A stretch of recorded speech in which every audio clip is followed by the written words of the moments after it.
I've always been the kind of person who wants to help others, to be there when friends need a shoulder to cry on or a listening ear.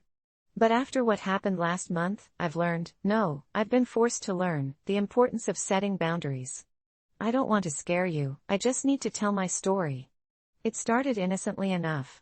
My childhood friend Lucas had been going through a rough patch. His girlfriend had just left him, and he fell into a deep depression. I could see he needed someone to lean on, and I was more than willing to step in. At first, it was just late-night phone calls, me reassuring him that he wasn't alone. But as days turned into weeks, it became clear that he was struggling with much more than a breakup. He started leaning on me for everything, job advice, personal issues, and those late-night calls became more like desperate pleas that lasted for hours. I didn't mind at first because he was my friend, but soon it felt like I was being consumed by his needs. I remember one night, I had planned to go out with my husband. We were celebrating our anniversary, but Lucas called, sobbing uncontrollably. I told my husband I needed to cancel, and without hesitation, I jumped into listener mode. It felt noble, but deep down, I started to feel the resentment creep in. Week after week, Lucas's phone calls increased, and I began to notice strange changes in him. He spoke in a distorted tone, as if he wasn't entirely present. He started to tell me about these things he had seen, shadows lurking in the corners of his room, unsettling whispers that echoed in the silence. I tried to rationalize it, chalking it up to his fragile mental state. I suggested he see a therapist, but he always brushed it off, convinced that no one could understand him like I did. Then one night, around 3 a.m., I received the most frantic call yet. Lucas was convinced that someone was stalking him. He claimed he saw a figure lurking outside his window. He begged me to come over, scared and trembling. Against my better judgment, I rushed over, heart pounding. When I arrived, the house was dark, and I felt an overwhelming sense of dread as I walked to the front door. It creaked open, and Lucas appeared, pale and disheveled, eyes wide with fear. "They're watching me," he whispered, practically dragging me inside. I tried to reassure him, but the atmosphere felt suffocating, an unnatural chill pervaded the air. As he spoke, I noticed more strange details. The windows were boarded up, no light from the outside could penetrate. I felt trapped in his fear. I didn't realize it then, but I had walked into a psychological black hole. His ramblings became less coherent, blurring the line between reality and paranoia. I was on high alert, trying to support him while my gut screamed at me to leave. The tension in the room was palpable, laden with something dark and unnameable. Just as I suggested we get some fresh air and try to calm down, there was a loud thud against the front of the house. Lucas froze, his gaze snapping to the sound as if he had felt something vibrate through the floor. My heart raced, and I instinctively stepped closer to him. "It's just the wind," I lied, my voice barely coming out above a whisper. But I didn't believe it. The thud turned into a series of relentless knocks on the door, like an angry entity demanding entry. Lucas's panic spiraled. "Don't answer it. They're here. They know." He grabbed my wrist, nails digging into my skin. I felt paralyzed. The fear was contagious, it wrapped around my heart like an iron vice. "Lucas, we need to call the police," I said, attempting to regain some semblance of control. But he shook his head in disbelief. "You don't understand, if we do, they won't let you leave." That phrase haunted me, "they won't let you leave." I was drenched in sweat, trembling. No longer rationalizing, I knew this could turn dangerous. I needed to set a boundary. I needed to leave before I became another victim of his spiraling descent into madness. I took a deep breath, forcing myself to speak with a calm I didn't feel. "I'll go to the other room for a moment, just stay here." As I tried to slip away, to find my phone, Lucas's grip tightened, terror striking his eyes. "You can't leave me," he shouted. "You have to stay. They're coming for you, too." In a split second of primal instinct, I ripped my arm free and bolted toward the kitchen where I spotted my bag on the counter. I fumbled to grab my phone, my thoughts racing, calculating my next move. Just as I got it in hand, I heard Lucas cry out behind me. Panic flooded back as I spun around, only to see the door behind him swing open, revealing a shadowy figure I couldn't make out. I stumbled back, heart hammering against my ribs.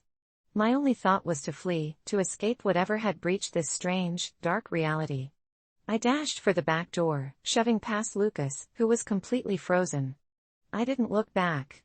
I could hear his voice, muffled and distorted, like a radio tuning into static. I burst out into the cold night, my lungs burning as I ran to my car parked on the driveway. I couldn't tell if the figure had followed me, all I knew was that I had to get away. I started the engine, my hands shaking violently as I sped down the street and away from Lucas's house, not stopping until I reached home. I locked the door behind me, and for the first time in weeks, I finally felt some semblance of safety. I was terrified but relieved. I spent the next few days ignoring Lucas's calls and texts, my mind racing with everything that had happened. I cared for him, but I knew I couldn't let his chaos drag me down any further. A week later, I heard from mutual friends that Lucas was taken to a hospital after having a breakdown. They said he believed he was being haunted, that the figure I had seen was after him. I felt a pang of guilt wash over me. Had I abandoned him when he needed me the most? But then I reminded myself, helping someone can't mean sacrificing your own mental health and sanity. It's unhealthy, and it can lead you both into darkness. It would take a long time for me to forgive myself, but I finally understood that boundaries are not barriers, they are lifelines that keep you from drowning in someone else's storm. So please, take my story as a cautionary tale.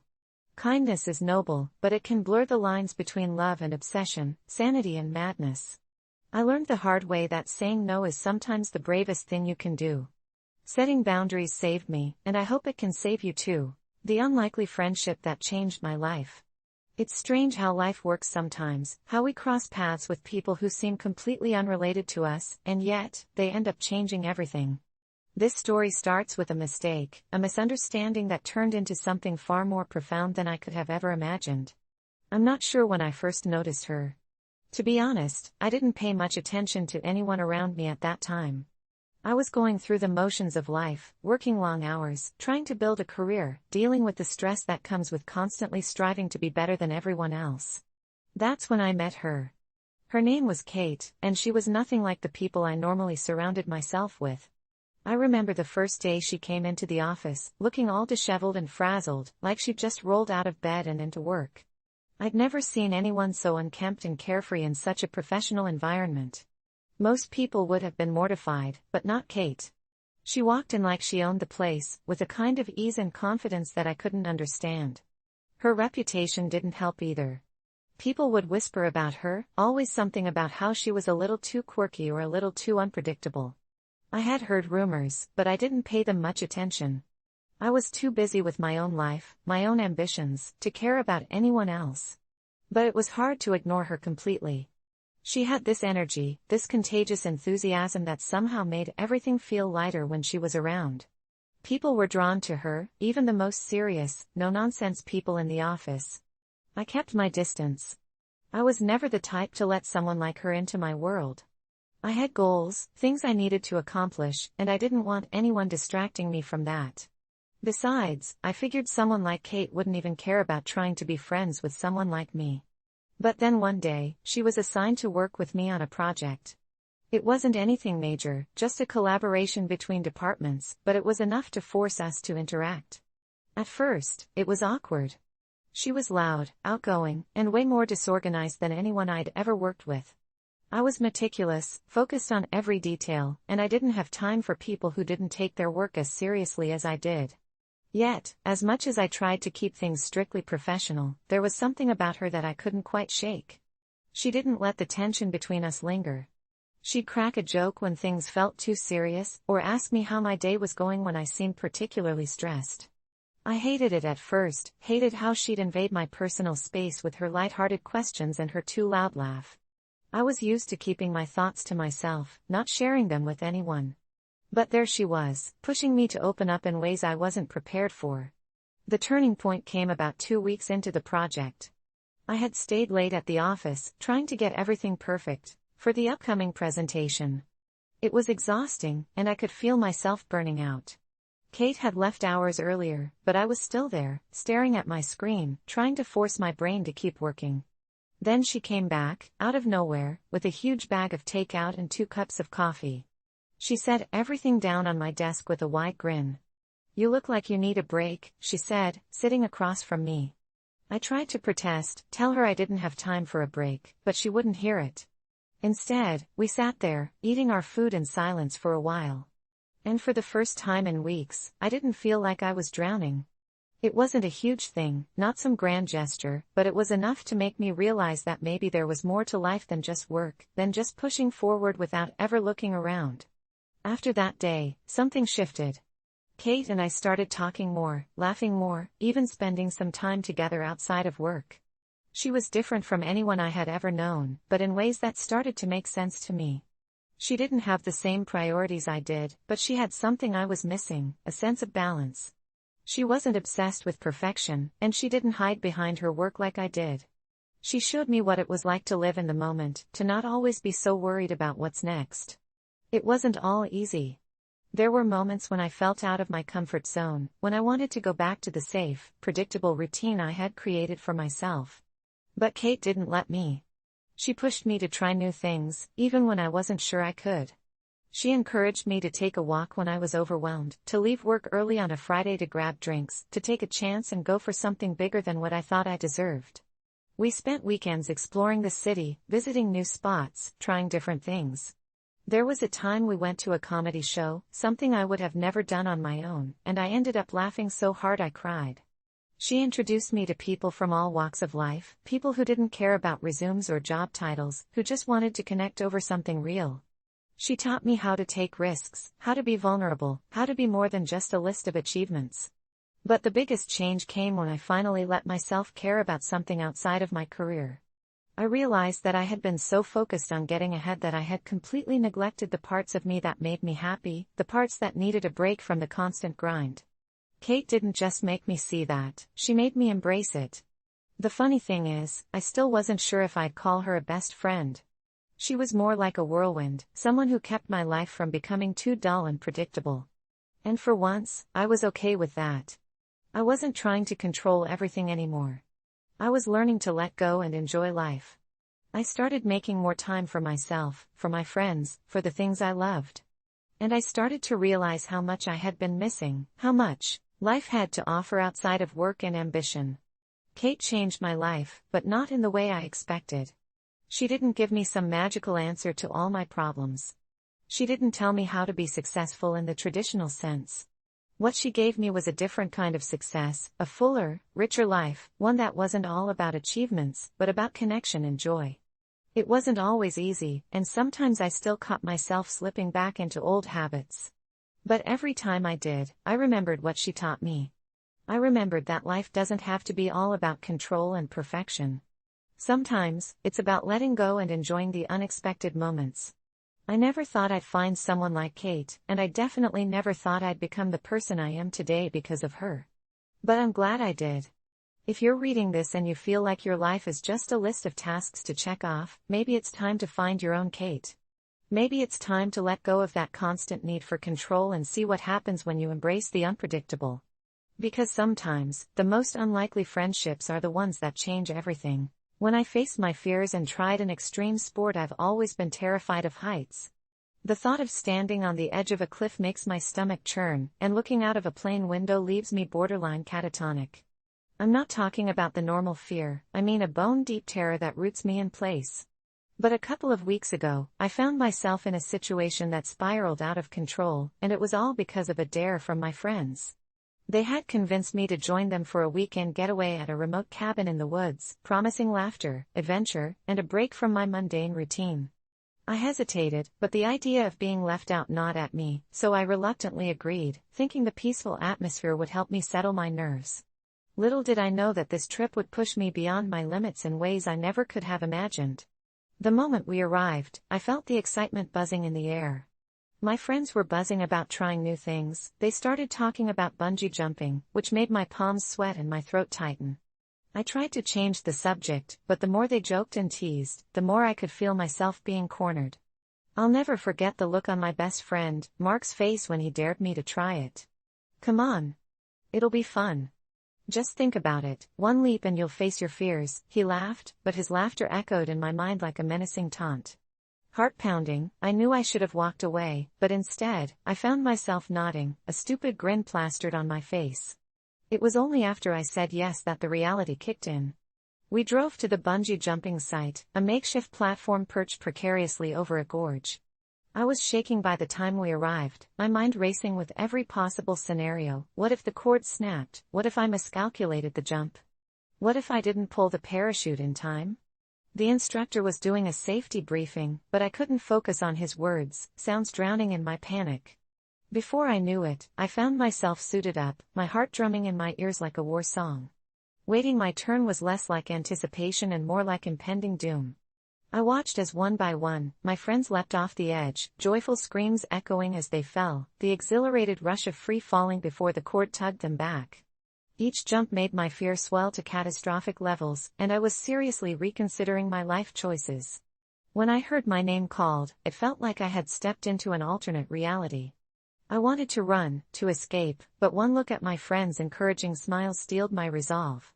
I could do this, I had to do this. I stepped onto the platform, the wood creaking ominously under my weight, my knees nearly buckling. I looked down. That was the moment I felt my heart drop. The sheer drop of the gorge was terrifying, the ground far below looking like a dark void.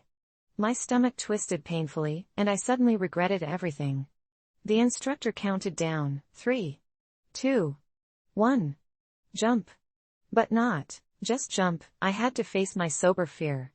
For a split second, I froze. It felt like the world stopped spinning. Then a surge of adrenaline coursed through me. I leapt. The sensation of falling was both liberating and horrifying, like being snatched away from reality.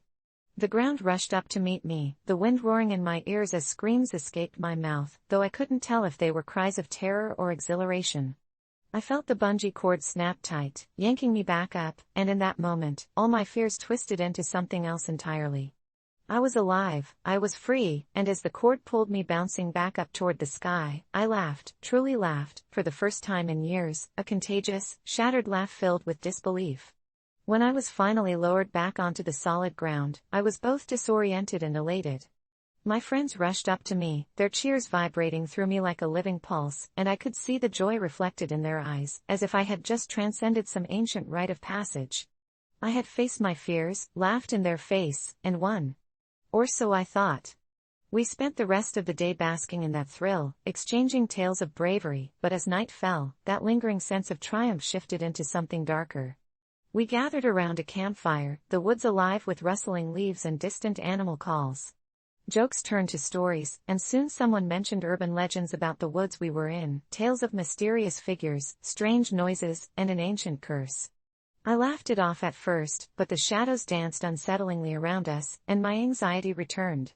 It felt almost as if something was watching us, lurking in the darkness, stirring that primal fear deep within my gut. Just as I started to feel paranoid, one of my friends suggested taking another leap, this time, into the waters below at the gorge. Rational thought fled. After all, I wasn't afraid of water. I was anxious, but after bungee jumping, I was somehow emboldened despite the creeping dread when we approached the edge. Climbing down was easy, almost thrilling, but standing on a slippery rock, looking down at the dark waters, I felt my earlier courage drain from me. Just jump, someone shouted, and before I could think it over, I leapt yet again. This time, there was no bungee to catch me. The water embraced me instantly, and I was lost in the depths. It felt like slipping into another world, the coldness wrapping around me like a shroud, and I couldn't tell which way was up. Panic clawed at my throat as I thrashed, desperate to break the surface. And then I saw it. A shadow beneath the water, something moving, and all that courage slipped away, replaced by raw terror. I didn't care about the others, I just wanted to survive. I pushed upwards frantically until my head broke the surface, gasping for breath, but the laughter and cheers were gone. The woods felt swallowed by silence. I turned, desperate for reassurance, and that's when I saw the figure, a dark silhouette watching me from the shore. My heart skipped a beat, panic bubbling up once more. I tried to yell for my friends, but my voice came out as a strangled cry. They were gone, the laughter fading into the background. The figure remained, unmoving. With every second, dread coiled tighter in my chest. It just stood there, watching me, and then, impossibly, it began to approach the water.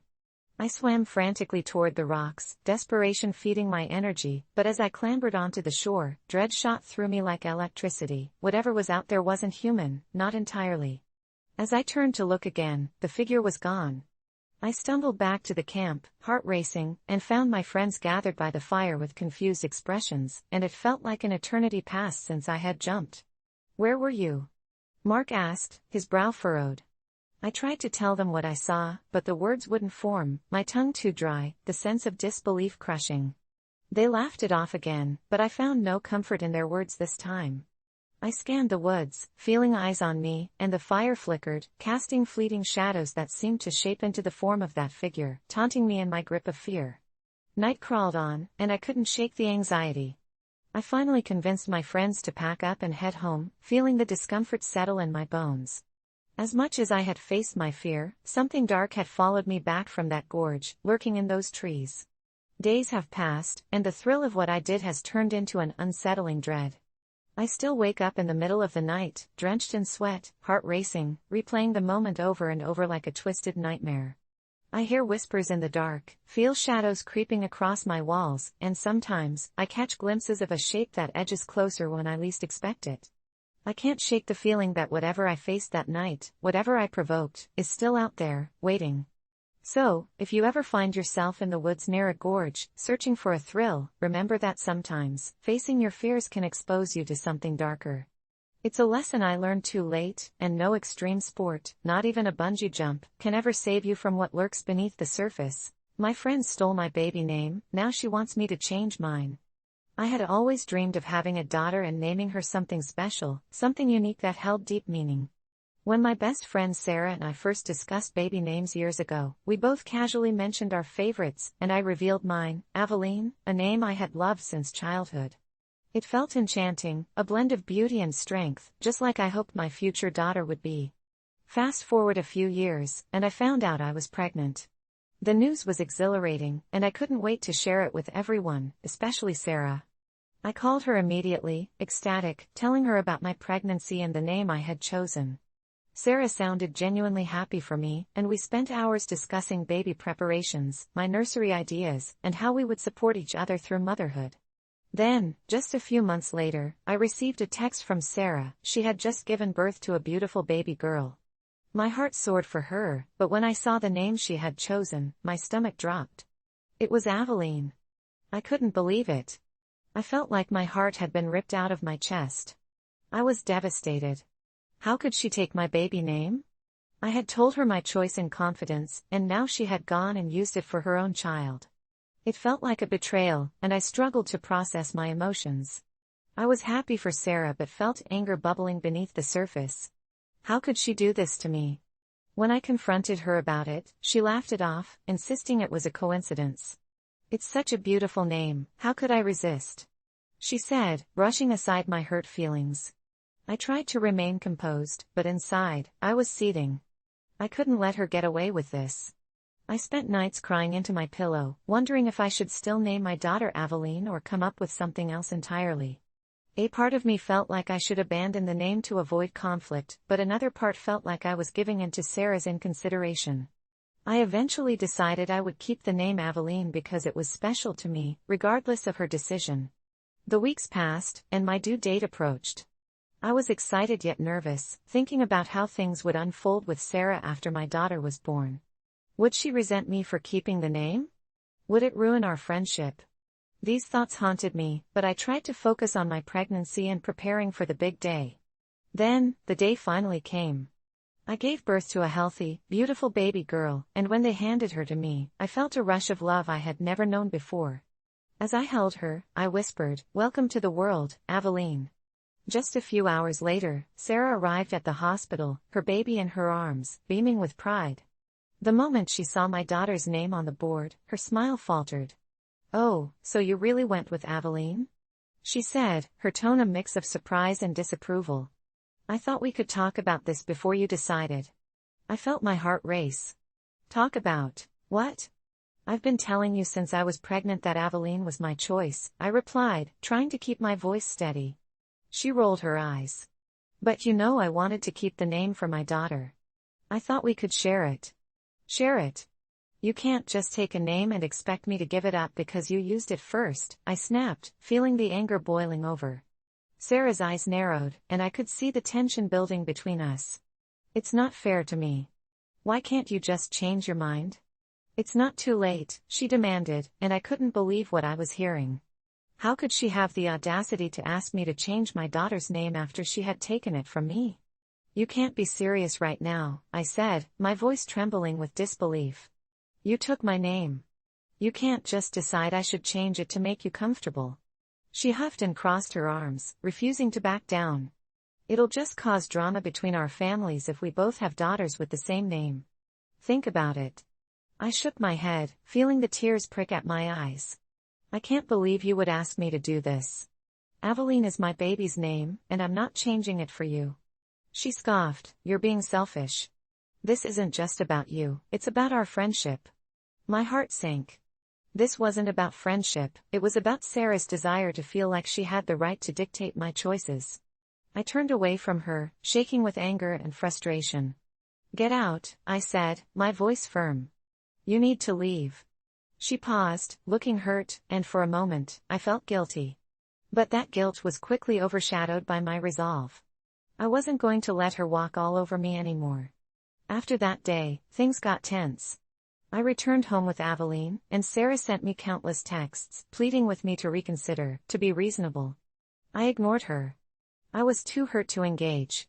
My daughter was my priority, and I needed to focus on her, not Sarah's drama. Days turned into weeks, and I settled into motherhood. But the tension with Sarah lingered like a storm cloud overhead. I kept my distance, choosing not to engage with her on social media or answer her texts. The drama escalated when she decided to throw a birthday party for her daughter. I was hesitant to attend, but I knew I needed to be civil, for the sake of our friendship. When I arrived, the atmosphere was charged with unspoken tension. Sarah greeted me with a forced smile, but I could feel the animosity simmering beneath the surface.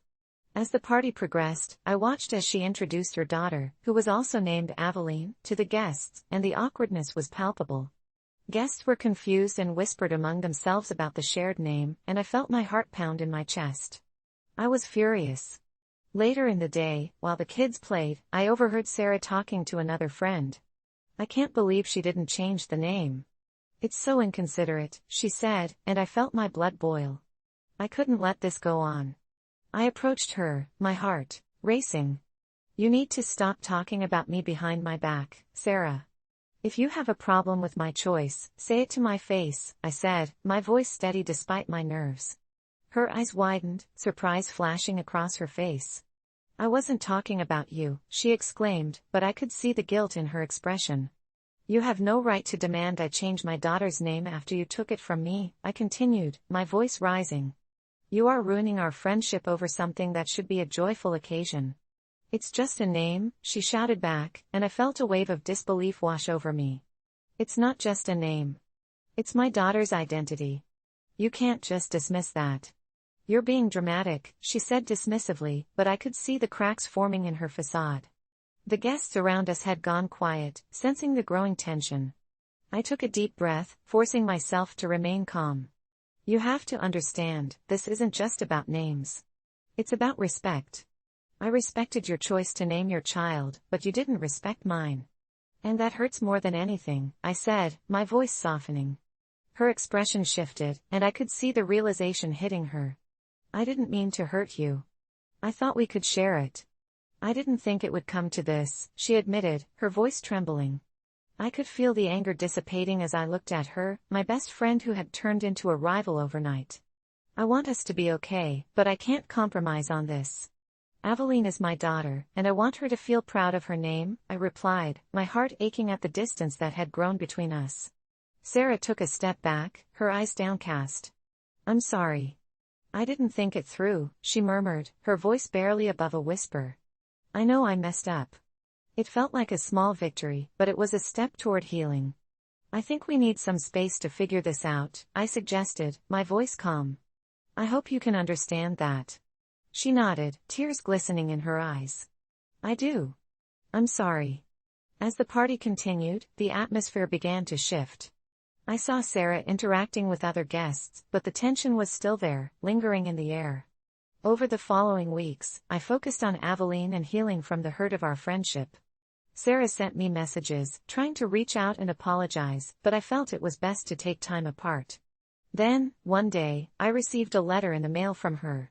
It was heartfelt, filled with apologies and an understanding of the pain she caused. She expressed her wish to meet and talk things through, and I felt a glimmer of hope. We agreed to meet at a local park, our favorite spot. As I approached, I saw her sitting on a bench, looking anxious. I took a seat beside her, and we both sighed simultaneously. "I've missed you," she said softly, and I felt a wave of nostalgia wash over me. "I've missed us too," I replied, my heart ached for the friendship we once had. We spent hours talking, opening up about our feelings and It had been over 20 years since I last saw Sarah, my childhood friend. We shared everything back then, the treehouse we built, the secrets we whispered, and the adventures that seemed to stretch on forever.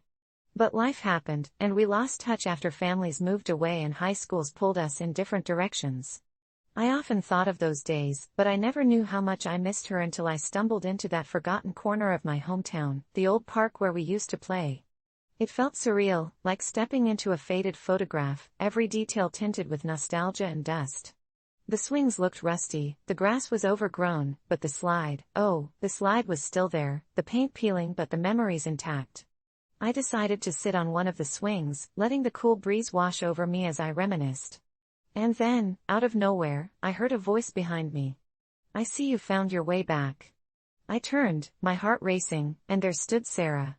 She was older, of course, but I recognized her instantly. Time hadn't altered the spark in her eyes, it still shone with the mischief and joy I remembered. We embraced, an awkward yet genuine reunion, and soon we were laughing like no time had passed at all. "Can you believe it's been so long?" she said, those words tumbling out like a floodgate releasing a tide of memories. As we chatted about our lives, I felt a strange chill creep in as night began to fall. Sarah looked around, a frown creasing her brow. "You ever feel like something's watching?" I chuckled, trying to brush it off, but unease settled in my gut.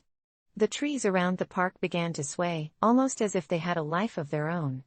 Sarah's expression turned serious, and she whispered, "You know about the stories, right?" I didn't. She said that years ago, not long after we'd stopped coming to the park, a boy had gone missing here. They never found him, and the park had become notorious, called the haunted playground by kids with nothing better to do. Strange sounds would echo through the trees at night, and a sense of dread hung in the air, but I didn't believe in ghosts. We decided to explore anyway, compelled by a mix of nostalgia and adrenaline. We wandered deeper into the park, where shadows seemed to grow longer. Sarah recounted the tales from our childhood while I interrupted with harmless jokes, trying to lighten the atmosphere. Then, we stumbled upon an old, derelict building at the back of the park, the remains of the community center where we once participated in summer camps. The windows were shattered, the doors seemed ajar, and the air was thick with an unsettling silence. "Let's go in," she proposed with a challenge in her voice. Against my better judgment, I agreed. Inside, memories flooded back, echoes of laughter, the smell of summer campfires, and the faint taste of burnt marshmallows. But the eeriness in the air was tangible. Each step on the creaky floorboards felt like they were matched by something lurking just beyond my vision.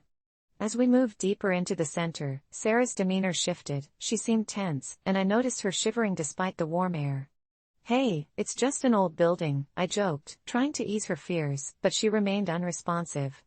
And then, in a moment of quiet, we both heard it, a soft whisper, barely audible, floating through the still air. It was a child's voice, calling our names. I felt my heart drop. "Did you hear that?" I asked, trying to keep the panic out of my voice.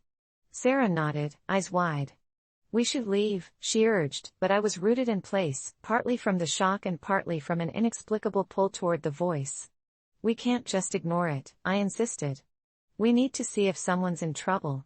And against her protest, I led the way, following the sound down a dark corridor.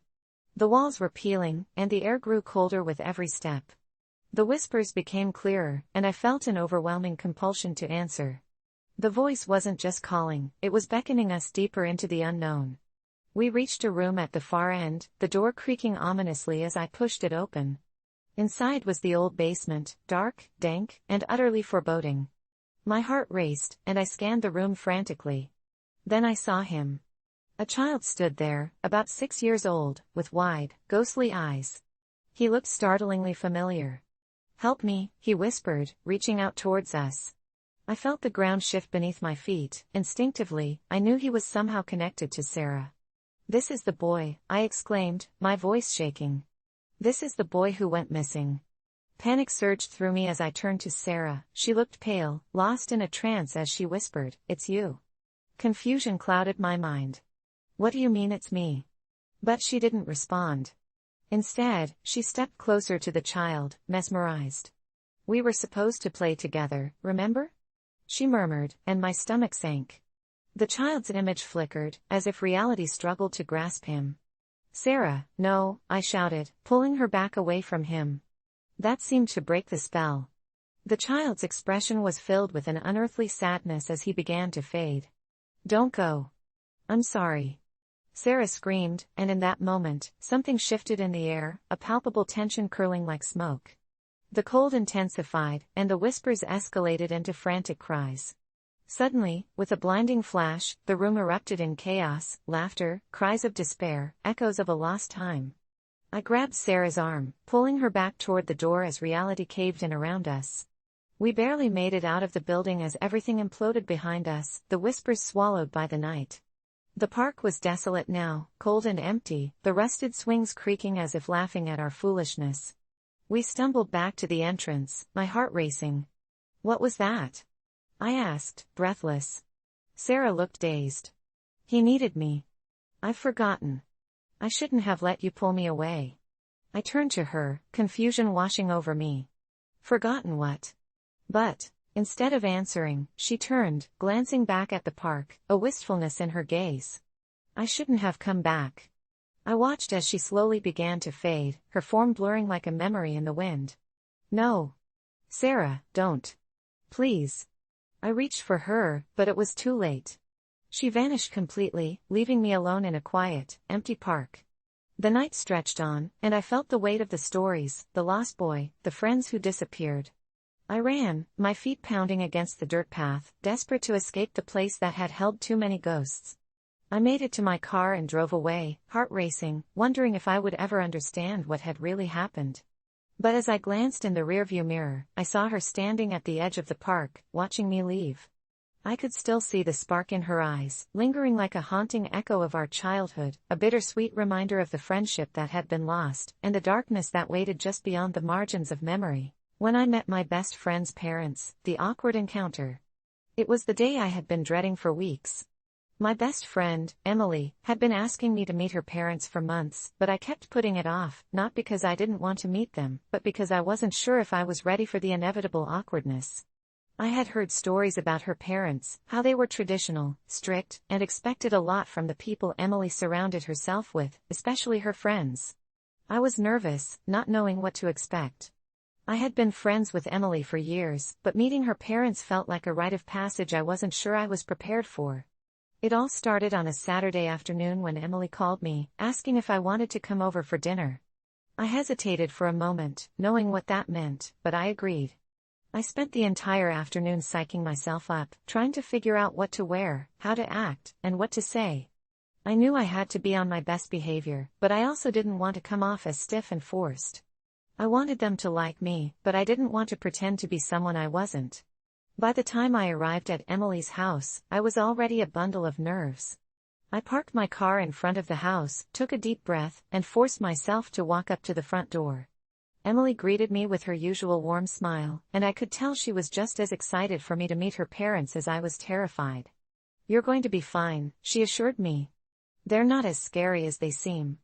Easy for her to say. She had known them her entire life.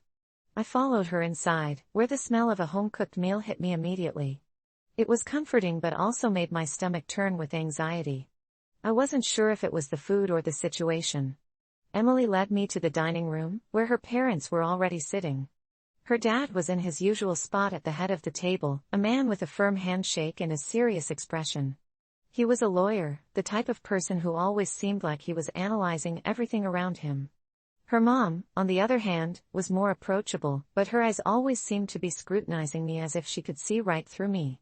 I stood there for a moment, feeling like I had just walked into an interview. Emily introduced me, and her parents gave me polite smiles, but I could tell they weren't exactly thrilled about my presence. "It's nice to meet you," Emily's dad said with a firm handshake, his voice deep and authoritative. "Emily has told us a lot about you." I nodded, trying to hide my nerves. "It's great to meet you too, Mr. and Mrs. Davis." I tried to sound confident, but I was sure I sounded like a nervous wreck. "Please, call us Mark and Linda," her mom said, her smile softening a little. "We're so glad you could join us for dinner." I sat down, and the awkward silence that followed was deafening. Everyone was busy serving themselves, avoiding eye contact with me as I tried to figure out how to break the ice. I could already tell I was out of my element. I wasn't used to these kinds of formal dinners. I was more of a pizza and movie night kind of person, not one to sit at a dining table with fine china and crystal glasses. I picked up my fork, pretending to be interested in the food while my mind raced. I had no idea what to say. I wasn't even sure if I was supposed to start the conversation or if I should wait for them to speak first. I could feel Emily's gaze on me, and I knew she was probably just as uncomfortable as I was. She always told me that her parents were great, but I could tell she was worried about me fitting in. I cleared my throat and decided to try to initiate some small talk. "So, Mr. Davis, what's it like being a lawyer? That must be an interesting job." He didn't look up from his plate but replied, "It's challenging, but rewarding. Lots of paperwork. Lots of arguing." I nodded, trying to appear interested, but my mind was elsewhere. I wasn't even sure if he was being sarcastic or not. Then, Linda, Emily's mom, chimed in, "Have you been to any nice places recently, Emily? I heard you've been traveling a lot for work." Emily nodded, and the conversation turned toward her job. I tried to keep up with the conversation, but I could feel myself getting more and more nervous. My palms were sweating, and every time I tried to make eye contact with either of them, I felt like I was being judged. I took a sip of water to calm my nerves and accidentally knocked over my glass, sending it sliding across the table. I gasped as it tipped over, and water splashed across the table, spilling onto the white tablecloth. The room went completely silent. I froze, unsure of what to do. "Oh, no. I'm so sorry," I exclaimed, grabbing a napkin to try to clean it up. But it was too late, the damage was done. Linda's eyes narrowed, and Mark simply sighed, shaking his head. "It's fine," he said, but his tone made it clear that it wasn't. I felt my face turn bright red.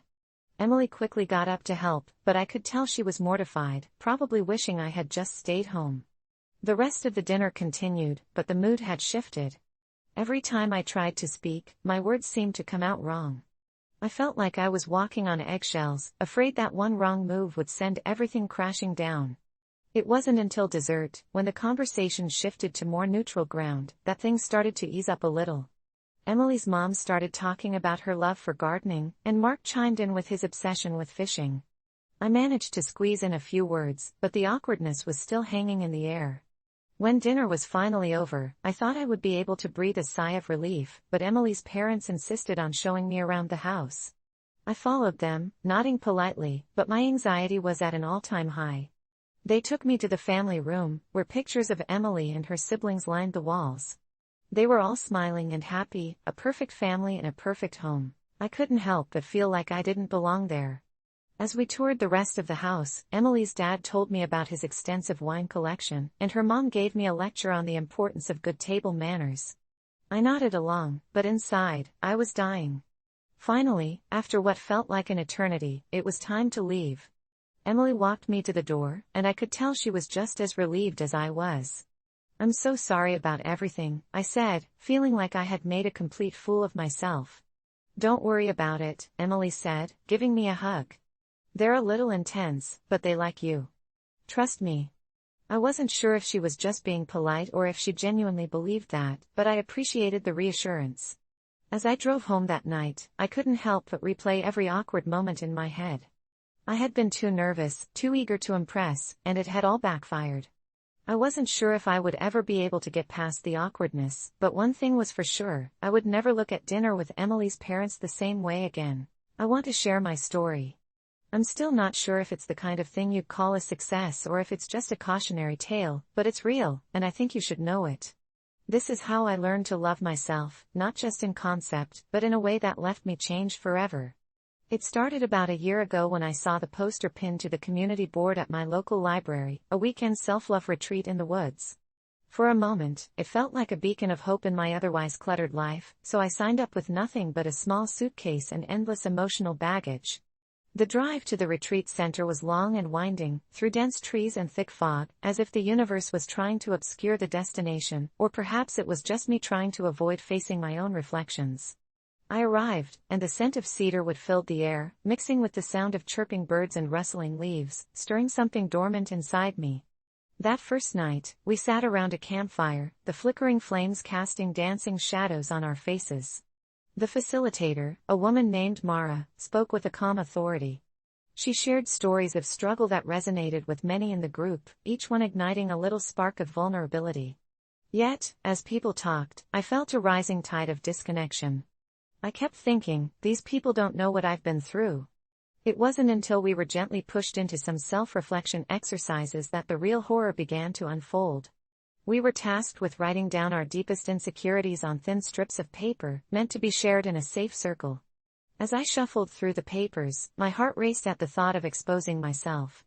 So, I got creative and wrote down something simple, my struggle with body image, but, honestly, it was just the tip of the iceberg. But when it was my turn to speak, I didn't feel like myself. Instead, I felt like a stranger in my own skin.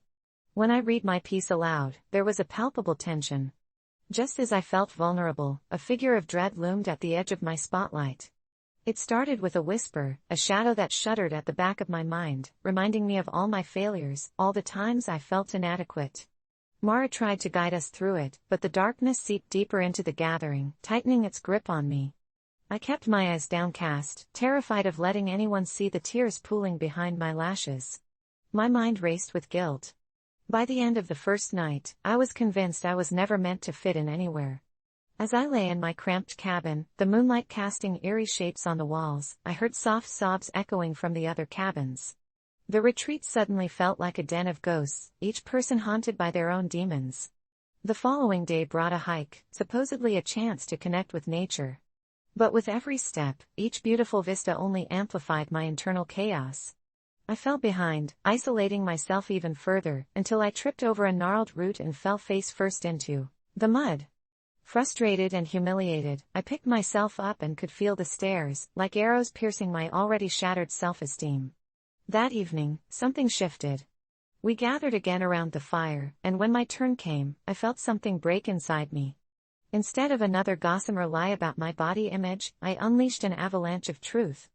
I spoke of my long years battling depression, how I had felt ugly inside and out, how my heart had grown so heavy, I thought it might explode. My hands trembled as I confessed to self-harm, every fiber of my being quaking with the exposure. It was as if I had opened a floodgate. Other participants began to share their secrets, and for the first time, a profound connection stitched between us.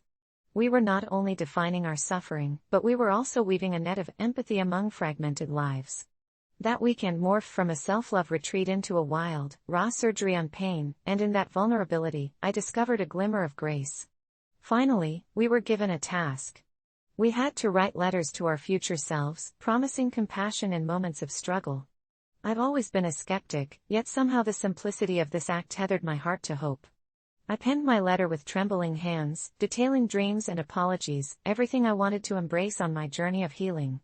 The letters were sealed away, destined to be retrieved in a year, but even sealing them felt like releasing a part of my burden into the universe. As the retreat came to a close, there was a feeling of bittersweet conviction among the group. People exchanged contact information, hugs, and tearful promises to check in on each other. The drive home was shrouded in a veil of introspection. I was still scared, still haunted, but now I felt equipped to confront those shadows rather than allow them to swallow me whole. Months passed, and I went back to my monotonous routine, but that experience lingered like a tattoo on my soul. I started incorporating small acts of self-love into my life, journaling, watching sunsets, practicing mindfulness, though each day had its own battles. I even revisited the grounds of the retreat a few weeks later, determined to reconnect to that raw vulnerability with nature again. I felt the weight of my past creeping up on me, but every breath I took tasted different. I recalled the connections I forged, and the promise in that letter. I was beginning to understand that loving myself wasn't about the absence of pain, but the acceptance of my brokenness, the acknowledgement that I am a work in progress and that's perfectly okay. That weekend shattered something in me, but instead of leaving me in pieces, it became the foundation upon which I began rebuilding. So here I am now, sharing this with you, uncertain if it could ever resonate with someone else, terrified, yet liberated. They say healing is not linear, and some days I still grapple with those ghosts. But armed with the knowledge that connection can transform suffering, I chose to engage with every shard of myself, welcoming the dark as surely as the light. This is my journey, a turbulent ride that has only begun, but if you find yourself lost in the shadows, remember, it's okay. We can find our way, and embracing our true selves is the first step toward a love deeper than we once believed possible. I remember the exact moment I saw my efforts pay off. It was the kind of experience that leaves you both elated and shaken to your core. You see, for most of my life, I had been told I was nothing special. Always the kid who slipped through the cracks, always overlooked in a crowd. I grew up in a small town where everyone knew each other, where the mundane, the ordinary, was celebrated. I was an aspiring artist, a dreamer, but in a world where practicality held the highest value, my passion was met with skepticism. After years of doodles in my notebooks, paintings collecting dust in my garage, I made a decision. I was going to showcase my work, not in some cozy, familiar cafe, but in the biggest gallery in the city. It was a long shot, no doubt, but one I believed worth taking. I poured my heart into creating a collection that reflected my deepest fears and darkest moments, my dreams and aspirations. Each piece became a step further into the abyss of my soul, and I finally completed my series after months of tireless effort. The title I chose was Visions of the Abyss. I submitted the application and, to my shock, received an acceptance letter. The exhilaration felt euphoric, it was tangible. But leading up to the day of the exhibition had me waking up in cold sweats. The night before, I barely slept, my mind racing with self-doubt.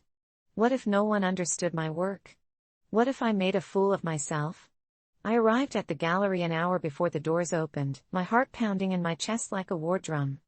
The walls were pristine, painted a calming white that would let the colors of my paintings pop, but it felt suffocating.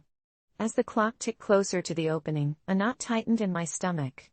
I stood there, knowing I had done everything I could, yet still feeling like a fraud. Finally, the moment came, and people started trickling in. To my surprise, one by one, they began gravitating towards my pieces.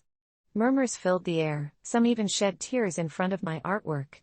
"This is hauntingly beautiful," I overheard a woman say.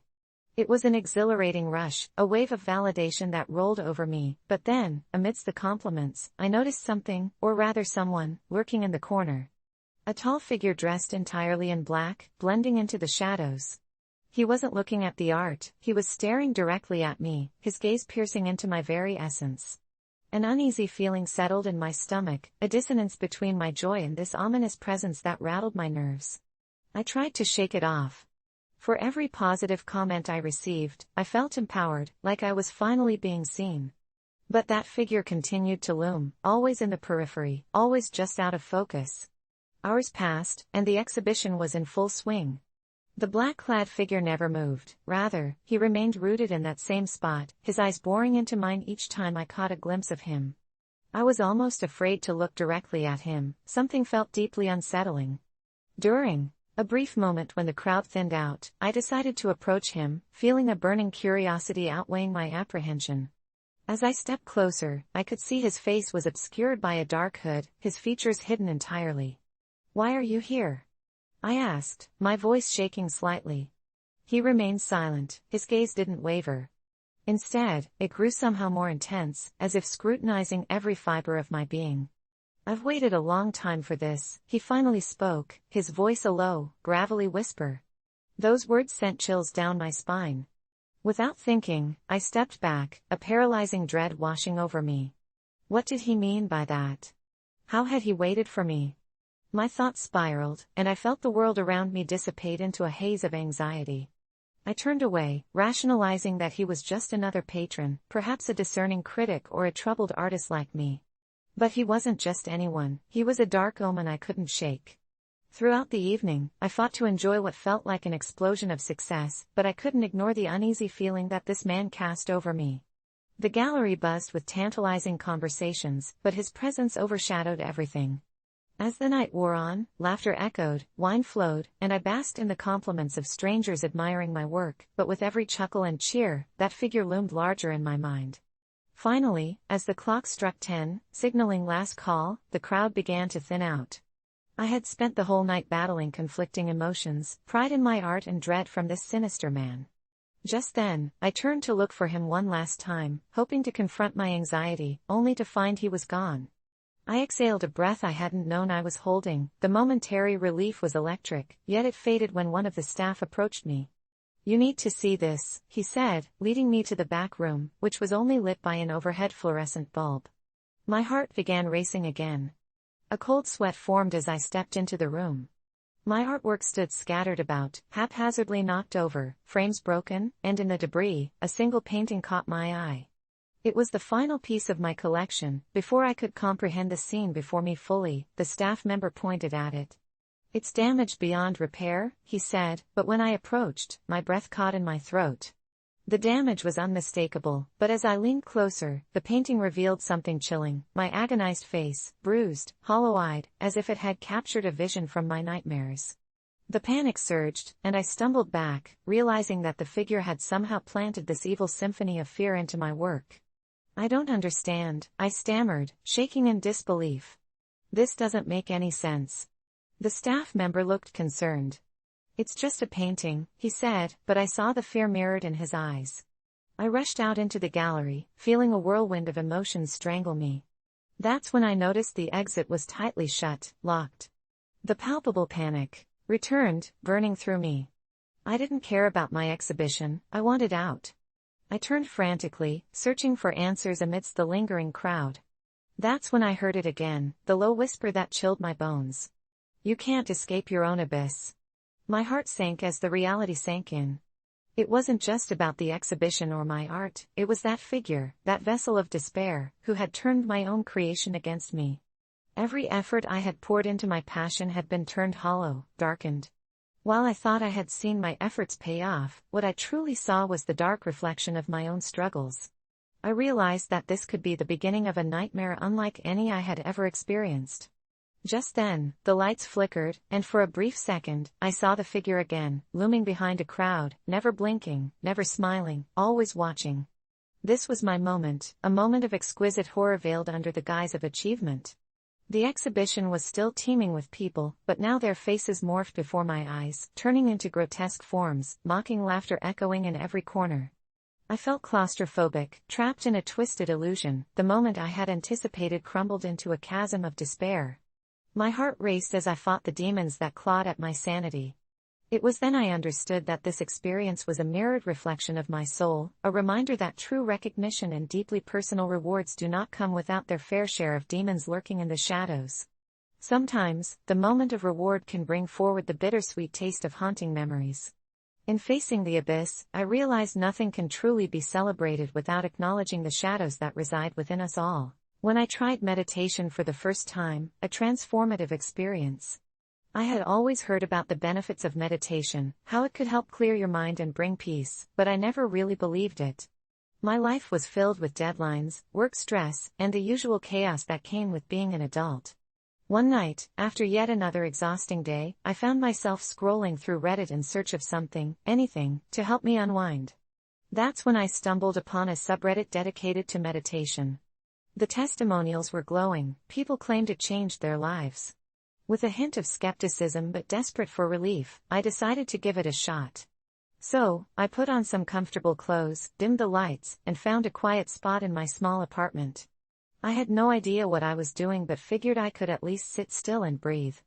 I set an alarm for 20 minutes, closed my eyes, and tried to focus on my breath.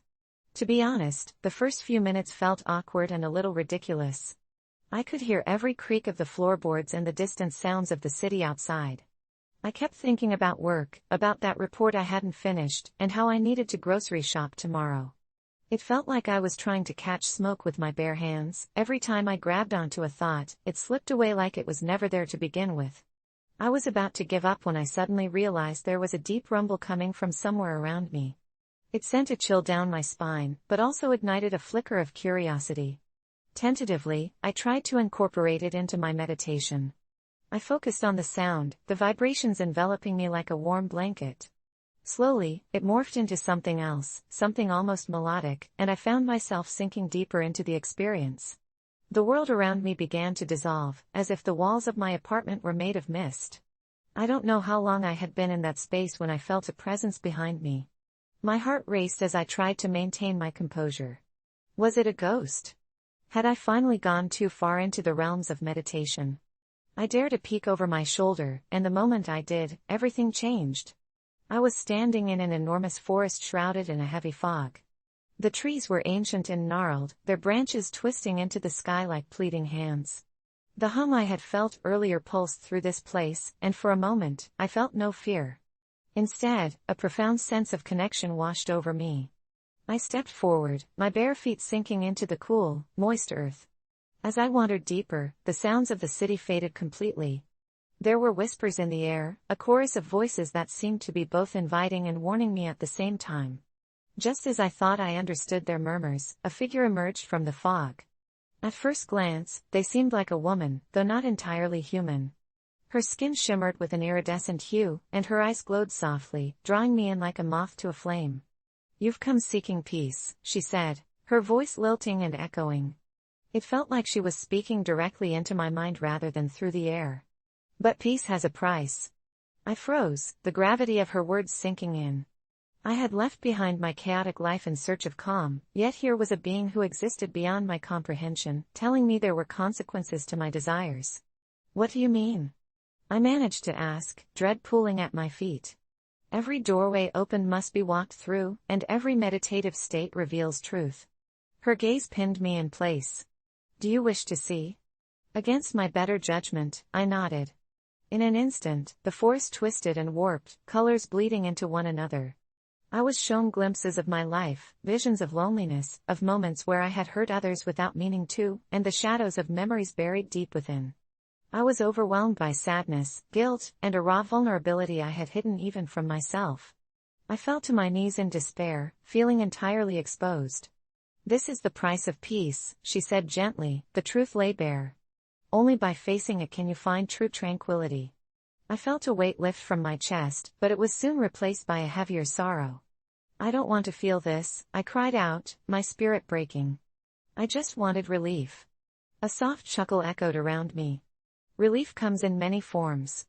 When you confront that which burdens you, only then can you find balance."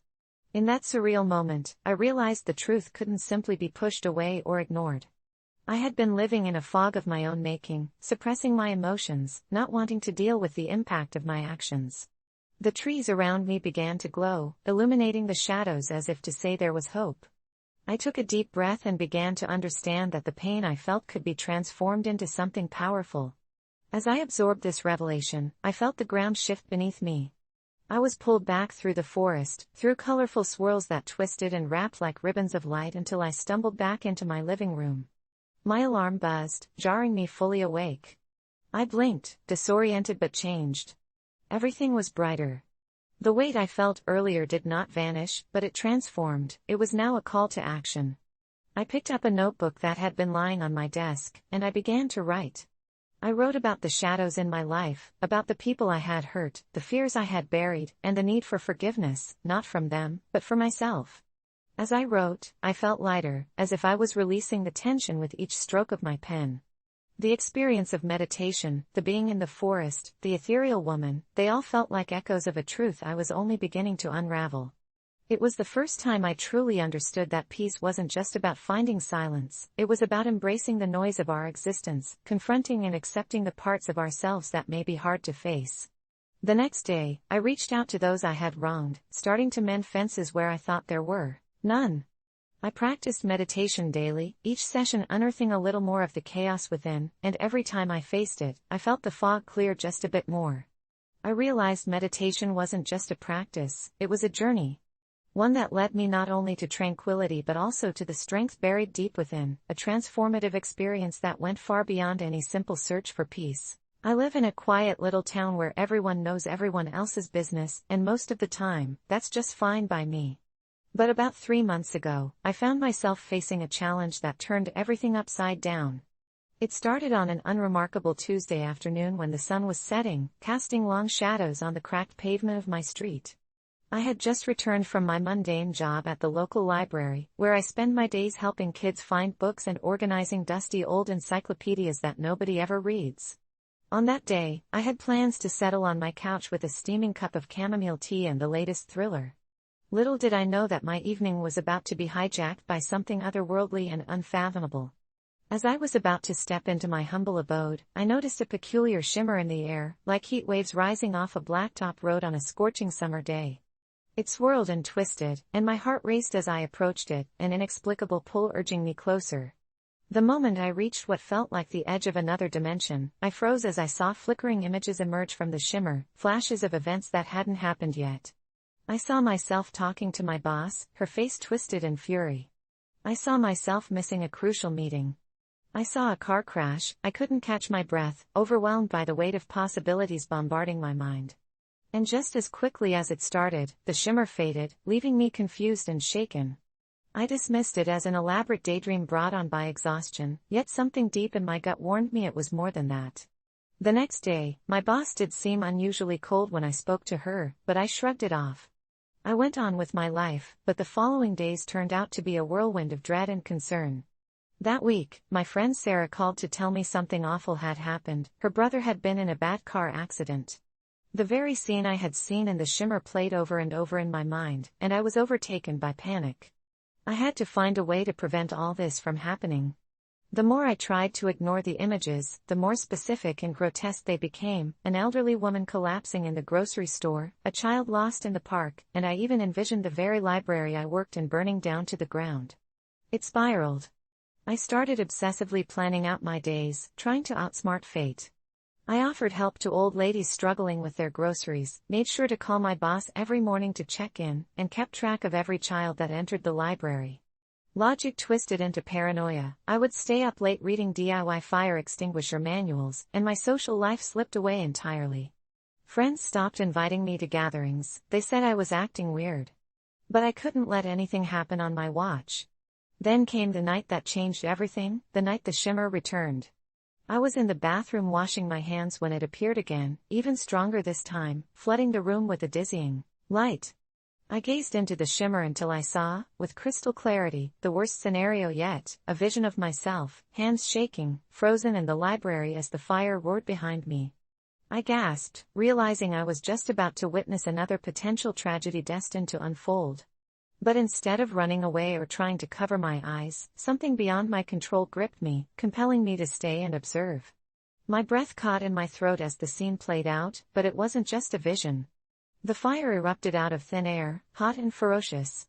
I could hear the crackle of flames, feel the heat washing over me, and suddenly, I was dropped right into the middle of the nightmare. I couldn't believe it. I was standing in my own library, right in front of the blaze. There were children inside, panicked and scared. I held a fire extinguisher, but my hands trembled, and I could feel the weight of the world on my shoulders. I was paralyzed. Just when I thought I might succumb to terror, I heard a child's voice, a little boy who had wandered too far from his mother. "Help me," he cried out, and in that horrifying split second, the shimmer and the visions faded, but the urgency remained. That plea snapped something deep inside me. I burst into action, rushing toward the boy, and everything felt surreal. My fear transformed into focus, and I could almost hear a voice telling me to move with grace, to channel my inner strength. I guided the child through the smoke, leading him out the emergency exit into the cool, fresh air. The other kids followed, and as we reached safety, the fire department had just arrived, extinguishing the blaze that could have taken more than just books. As I stood there, panting and soaked in adrenaline, I could hardly believe what just happened. The shimmer returned one last time, wrapping around me like a comforting blanket. It whispered softly, an echo of the future that I had rewritten. I faced that unexpected challenge not with fear, but with grace. The experience redefined courage for me. It showed me that sometimes, the things we fear most can turn into moments of profound strength and clarity. I returned home that night exhausted but free from the grip of paranoia that had clouded my life. Every day since, I've been carrying the lesson I learned. I now embrace the uncertain future with open arms, trusting that no matter what challenges may come, I have the ability to face them head-on, with a spirit of grace that I never knew I possessed. So if you ever catch a glimpse of shimmering air or feel some unexplainable pull, take a moment, remember my story, and don't be afraid to step into the unknown. You never know what kind of strength lies dormant within you, waiting for the moment to awaken. Entitled Neighbor demands I remove my fence so her kids can play. It all started on a seemingly ordinary morning when I was enjoying my coffee on the patio, basking in the early sun. I had recently moved into this quiet neighborhood, seeking peace after years of city life, and I felt grateful for my new home and the little sanctuary I had created in my backyard. My fence was my pride and joy, a modest wooden structure that not only defined my property but also provided a sense of privacy and security. But little did I know that my peaceful morning would soon turn into a chaotic nightmare. That day, as I sipped my coffee, I noticed my neighbor, Karen, standing on her side of the fence with her 2 young children. They were peering over, watching me curiously, and I waved, hoping to make a good first impression. But instead of a friendly greeting, Karen stormed over, her expression tight with irritation. "You need to remove that fence," she said bluntly, her voice rising. I blinked in confusion, unsure if I had heard her correctly. "Excuse me?" I replied, setting my cup down. "My kids can't play in the yard because your fence is in the way. We want to have fun without feeling like we're in a prison." Her tone was demanding, as if my fence was an affront to her and her children's happiness. I was taken aback, trying to process her outrageous request. "Karen, this is my property, and the fence is legal and well within my rights to have." But she wasn't having it. She insisted I was being selfish and that all the other neighbors were in on her side of the fence. I had only met a few of them, and it seemed odd that they would all support her ridiculous claim. I tried to explain that I had built the fence for privacy and to protect my garden, which I had spent months cultivating. But Karen didn't want to hear it. She became increasingly aggressive, raising her voice and gesturing toward her kids, who were now staring wide-eyed at the commotion. "You can't keep my kids from playing outside. This is a neighborhood, not a fortress." I felt my blood boil. I had always been respectful to my neighbors, but her entitlement was unbelievable. I stood my ground, explaining again that I wasn't going to remove my fence, but the conversation escalated. She threatened to involve the homeowners association, which only infuriated me further. I knew I had followed all the regulations when I installed the fence, and I wasn't about to back down to someone who believed she could bully me into doing whatever she wanted. That evening, I spoke with a couple of my other neighbors, hoping to get their perspective. They had all been friendly and welcoming, and I felt confident they would have my back. To my surprise, they were just as baffled by Karen's behavior as I was. "She's always been like this," one neighbor told me, shaking their head. "She thinks she's the queen of the block. You did the right thing by putting up that fence." Relieved to hear support, I returned home, with a renewed sense of determination. The next few days, however, became a blur of escalating tension. Karen seemed to take my refusal as a personal affront, and she began to wage a campaign against me. It started with passive-aggressive comments when we crossed paths in the yard, followed by her children making noise as they played right up against my fence, trying to provoke me. I could hear their laughter mingled with their mother's pointed remarks about how they could have so much more fun if only the fence were gone. It was exhausting. Then, a week later, I found a flyer stuffed in my mailbox, advertising a neighborhood meeting to discuss property lines and fences. My heart sank. I immediately knew Karen had orchestrated this to turn everyone against me. I debated whether or not to attend but ultimately decided I needed to defend my rights. The meeting was packed, and I felt a knot form in my stomach as I walked in.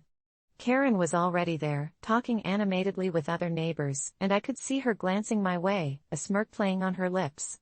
I took a seat, trying to remain calm as I listened to her weave a tale about how I was an antisocial neighbor who didn't care about the happiness of children.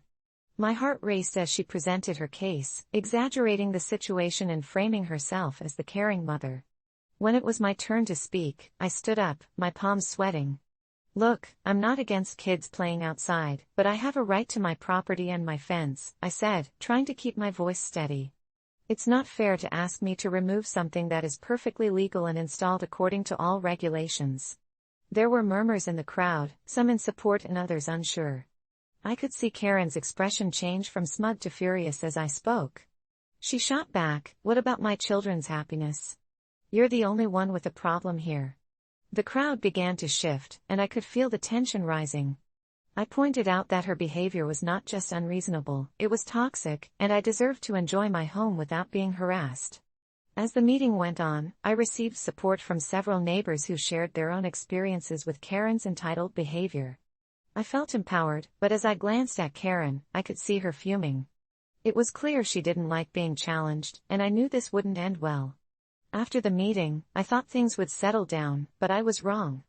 Karen escalated her attacks. She began to spread rumors about me, claiming I was the worst neighbor and that I had put up the fence as an act of hostility. I started receiving strange looks from people I didn't even know, and I felt like an outcast in my own neighborhood. One evening, I returned home to find that someone had knocked over a part of my fence. It was minor damage, but it sent chills down my spine. I immediately suspected Karen or one of her kids. I spent the next few days on edge, keeping an eye out for anything unusual. Then, a few days later, I found a nasty note taped to my front door, filled with insults and demanding I remove the fence. I was livid but also scared. I knew I had to document everything, so I began taking photos of my fence, the note, and any further incidents. I also reached out to the Homeowners Association for advice, hoping to find some resolution. They suggested I file a formal complaint against Karen for harassment, which I was hesitant to do but ultimately decided to pursue.